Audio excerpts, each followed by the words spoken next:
Hey, what's going on? Welcome to the Fatherless Cheat Sheet. I'm your host, Andrew. Thanks for coming back. Thanks for listening. Thanks for the support and the likes, the comments, and all that good stuff. Very appropriately, big supporter of the show, friend of mine, leaning in on comments, very supportive text to me, in it all the way. Really appreciate it so far. And his name is Nick Stevens. He's an author.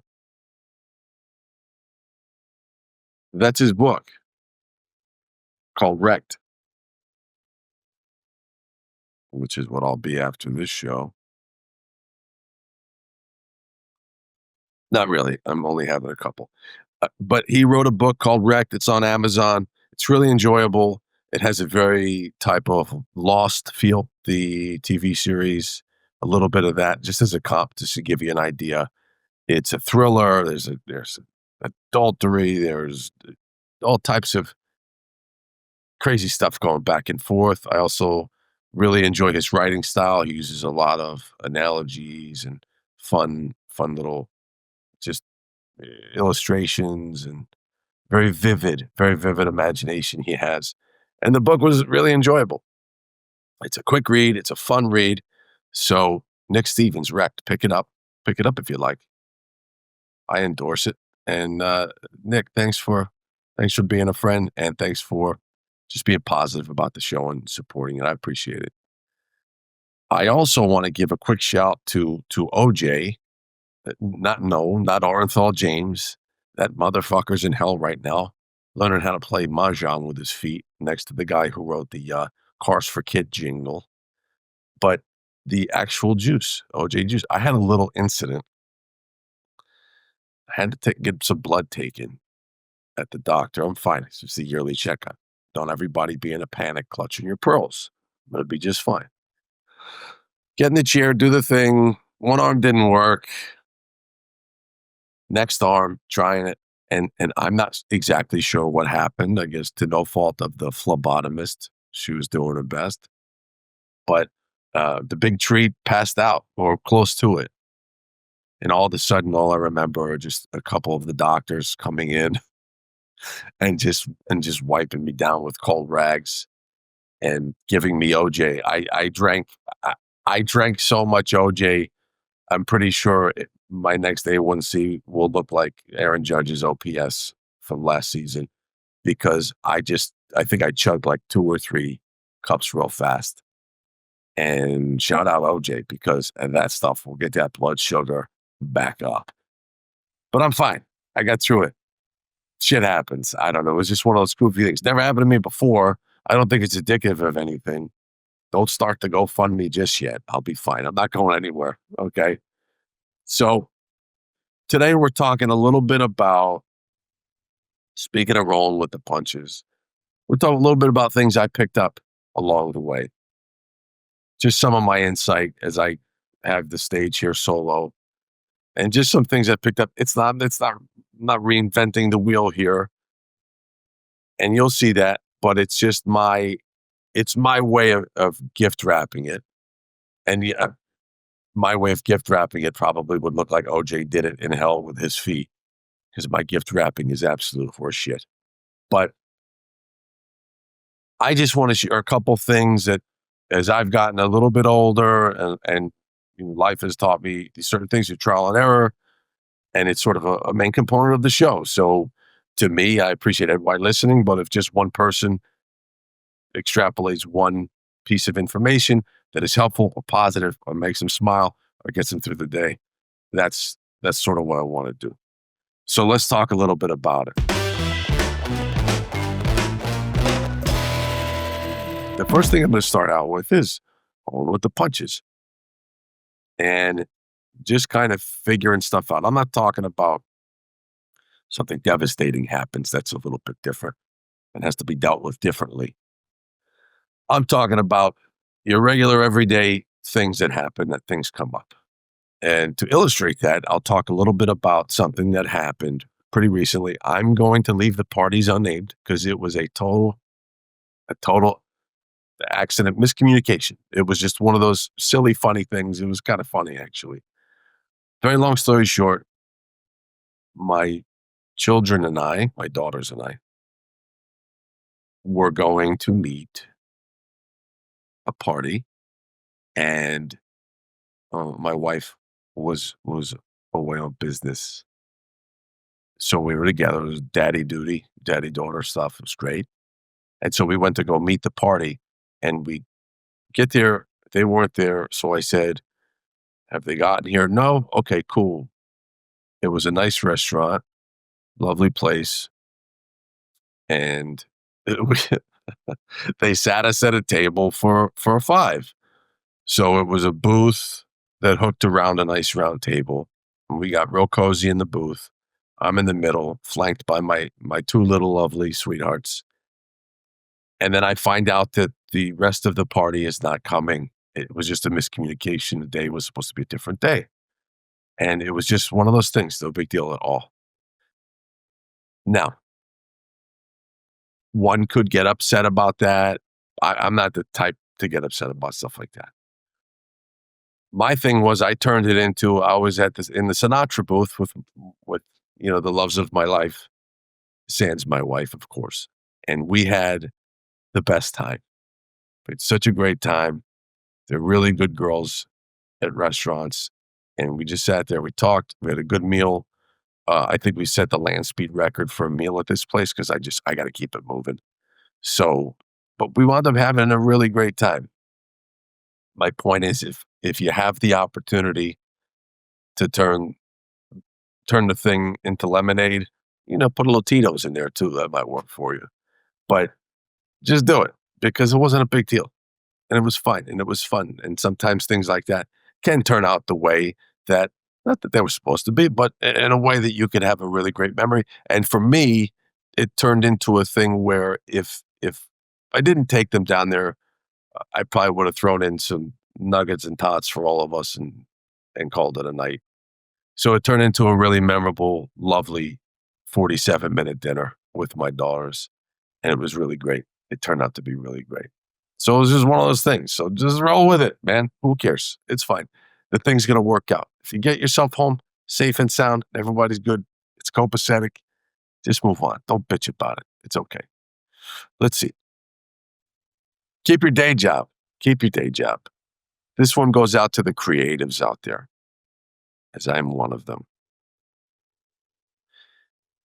As things get increasingly easier to get your work out there, as what I'm doing right now, unless you're trying to uproot your life, you're 22, you just got out of school, you want to move to LA, you want to move to New York, you want to move to Paris for fashion, whatever the thing that you want to do is, all I'm saying is that it's okay to not suffer for your art. You can have a day job. You can have a job and pursue acting, pursue writing, pursue comedy, art, all of it, and work.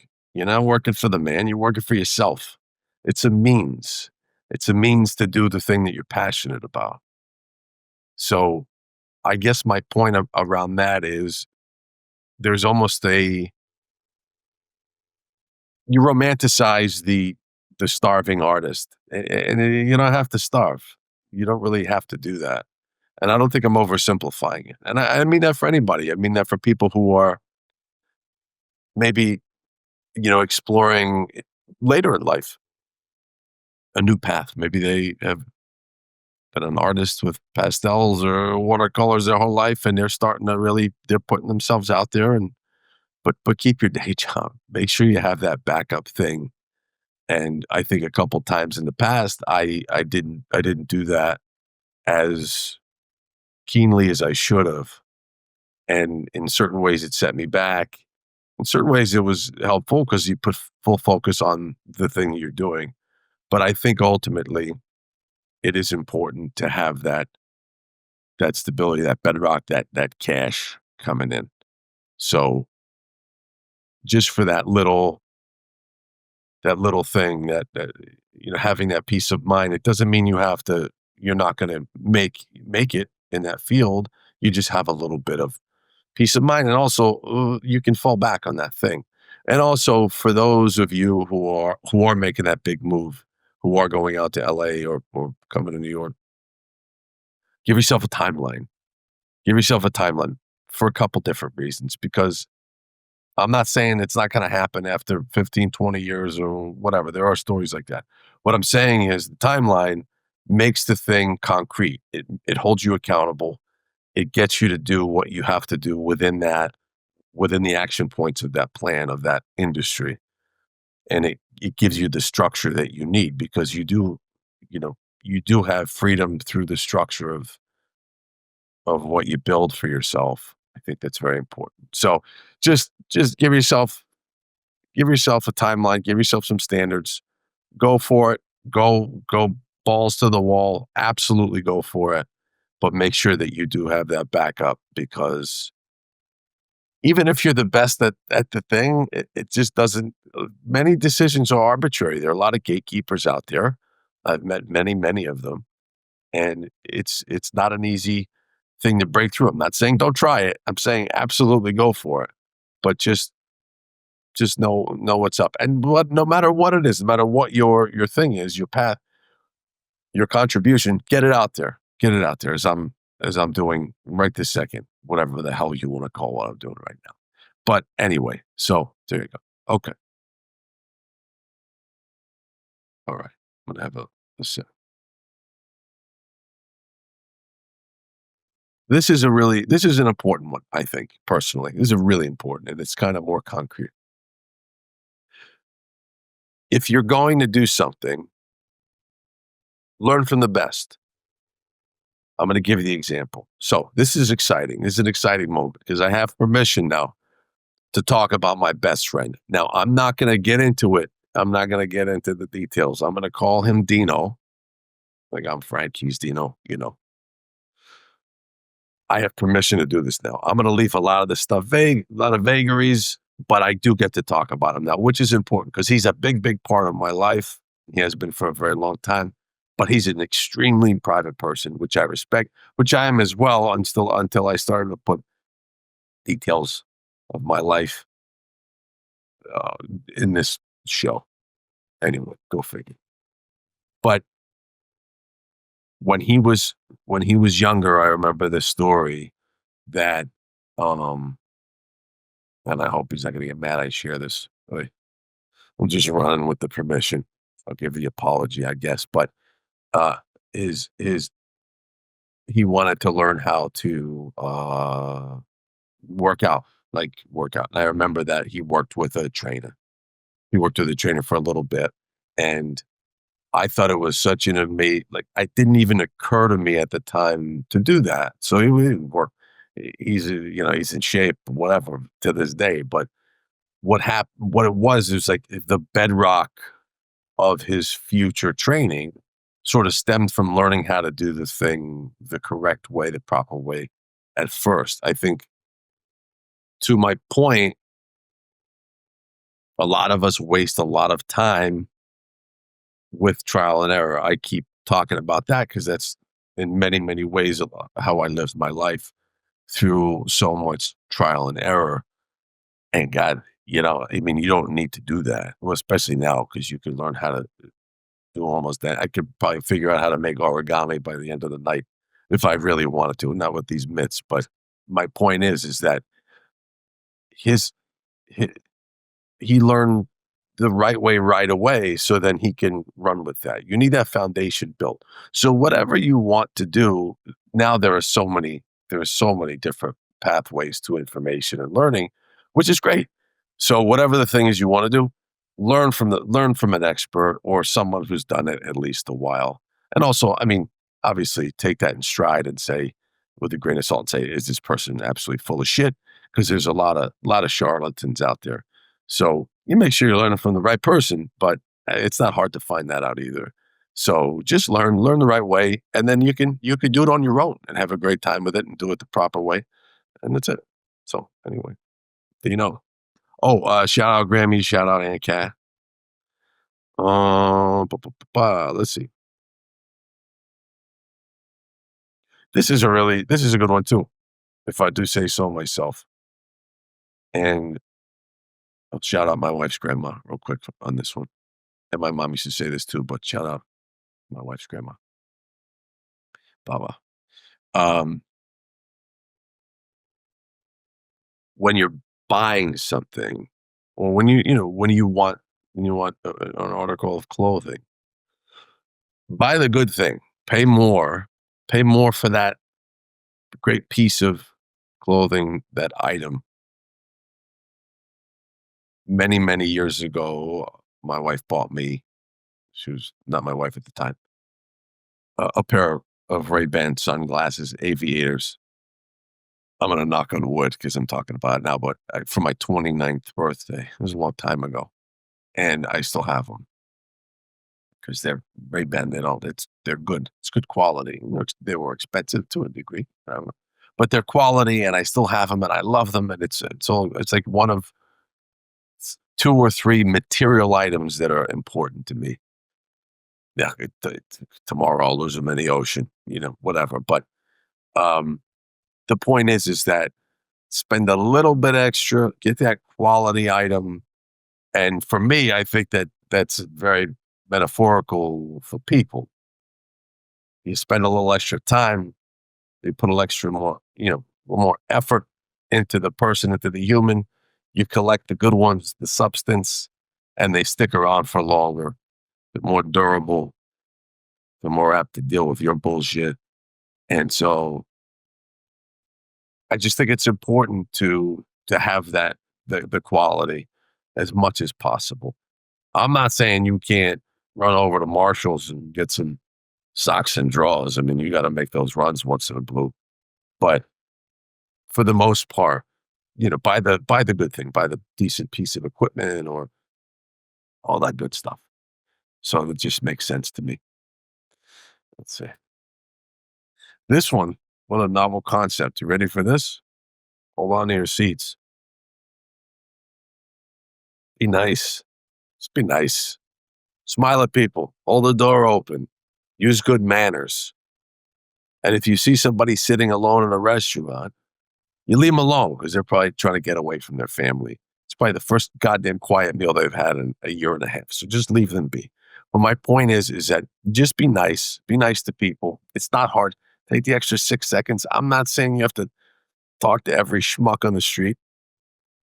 I'm just saying it doesn't kill you to just give up a little, just a tiny bit more than you would have. Half the time, we're all walking around with the Jersey scowl on our face.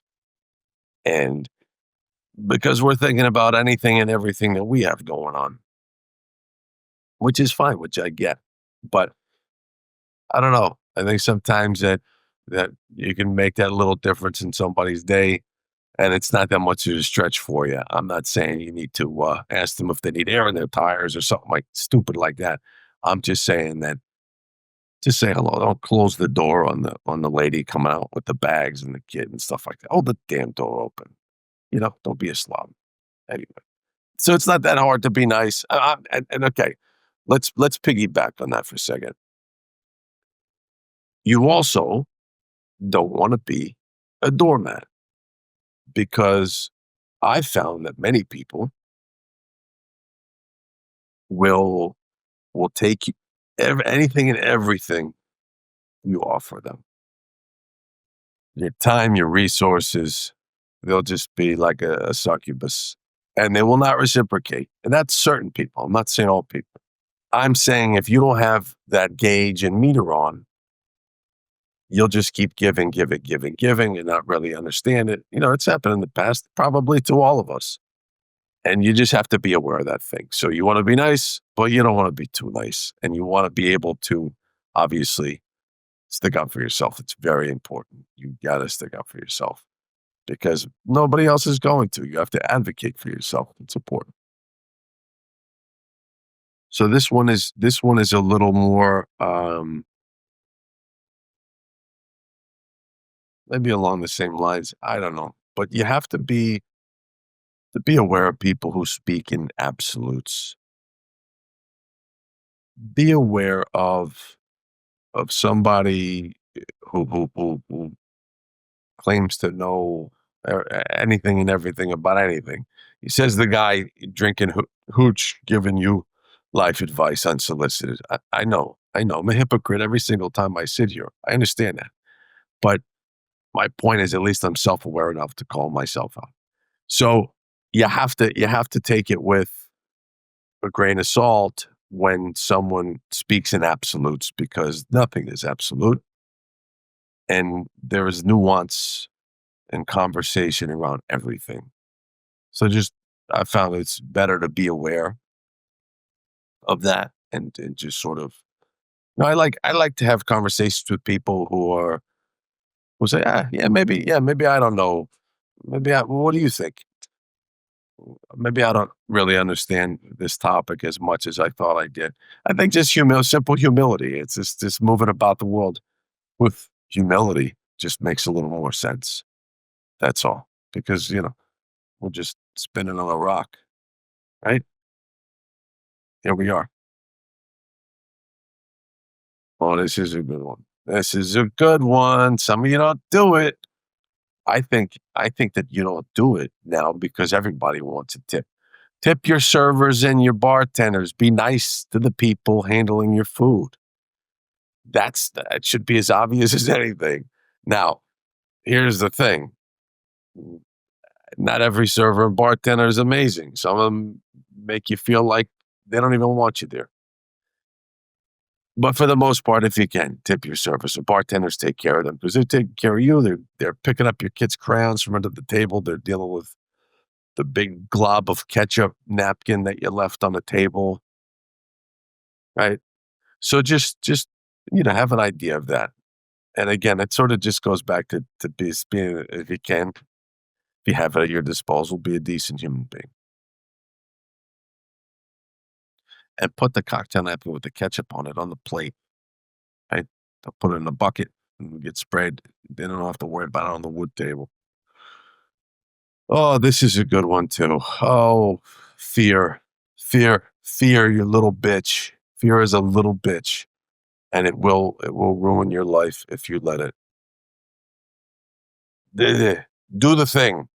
Do the thing. Don't be afraid of it. Don't be afraid of the thing, especially going back to the creative endeavors or putting yourself out there. What are you worried about? What someone's gonna think? Who gives a shit if they think? Who cares? Half the time, the people who are killing you, I'm sure people are watching this killing me.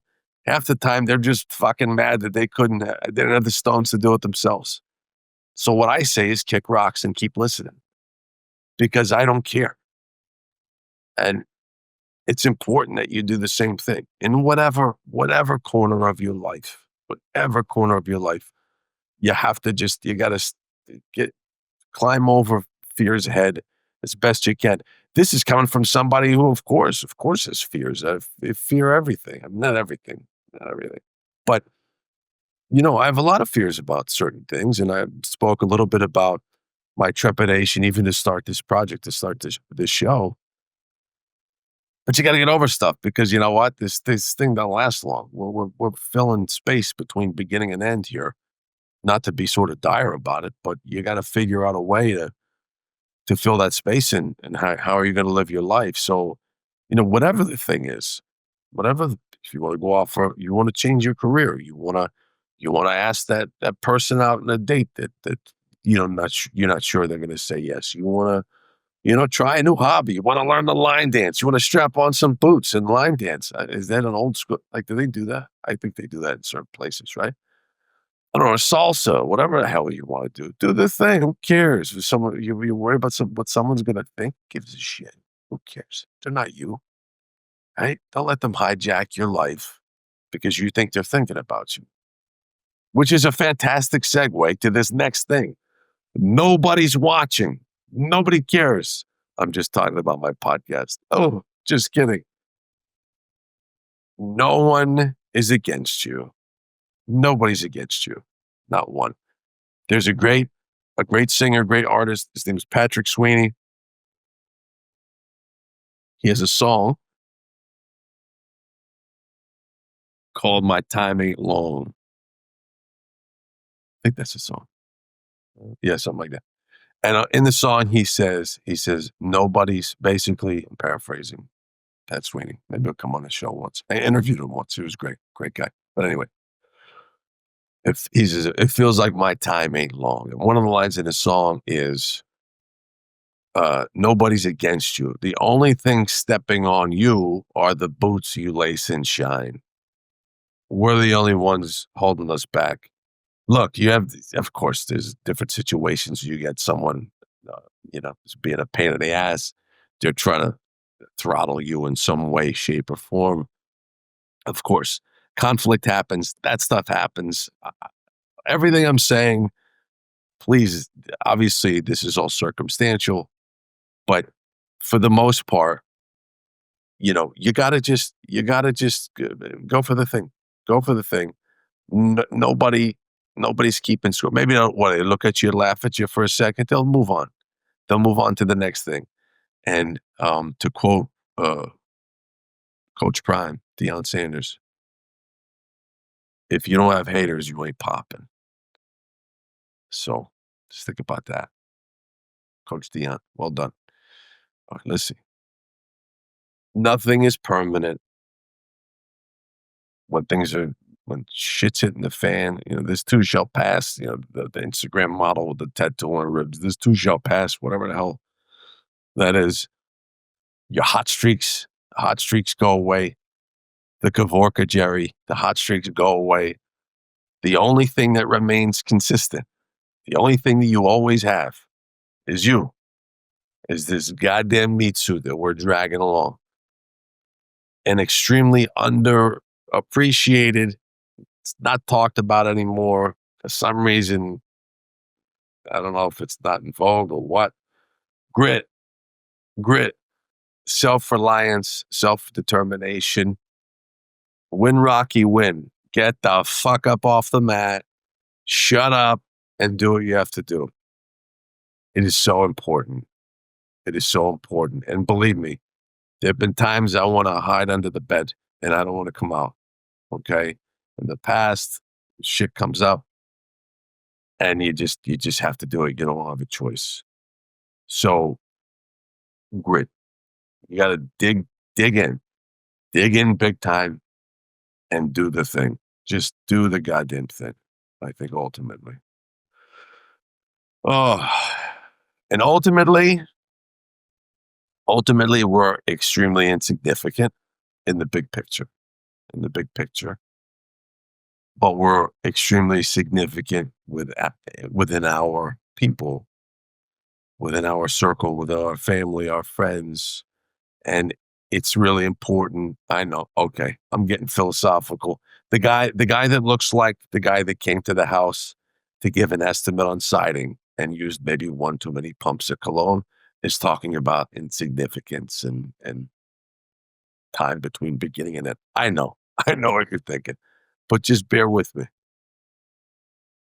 Within our circle, family, kids, friends, whoever relies on us, if you run a business, your employees, if you work for a business, your boss who's relying on you, just lean in, Be passionate about what you can muster being passionate about. I'm not saying if you're blowing up helium balloons at Party City, well, they're closed, so you're not doing that anymore. But a different party store. But my point is that I'm not saying you got to fake being passionate about that. I'm just saying, whatever gets you going, whoever's leaning on you, they're leaning on you. They're counting on you. So you are significant. You are significant, and we have to spend the time that we have in that way, in that very meaningful, important way to what we're doing. And so, you know, thanks for listening a little bit to my rants, my kibbles and bits, because it's meaningful to me to share this stuff. And my hope is that it does resonate and it doesn't come across in sort of a contrived way, because it's not. I really do mean everything I'm saying. And I'm not trying to be some fucking influencer or whatever. You know, they're gonna make a wood block out of what I'm saying and slap it on the wall of a summer home. I'm not doing that. what I'm saying is, if one person can take any bit of what I'm saying in a significant way and run with it, and if they're having a tough time, it's able to let that steam out a little bit. They can get through that day and to the next and to the next. I'm happy. I'm happy for that. I'm happy to help in that way, and I'm having fun doing it. Let's call it what it is. I joke around. I make some jokes, and I have a good time doing it. So, anyways, that was a little bit of what I've learned along the way, and this has been the Fatherless Cheat Sheet. So check us out, obviously, wherever you hear your podcasts. You can always email me, the DMs, the whole thing. We have some great shows coming down the pike, some really fun stuff. So stick around for it. I have some other types of content I'm working on. And so just trying some different things, putting some different things out there. So, like I said, hope it gives you a smile, and we'll be seeing you soon on the Fatherless Cheat Sheet. Thank you. Bye.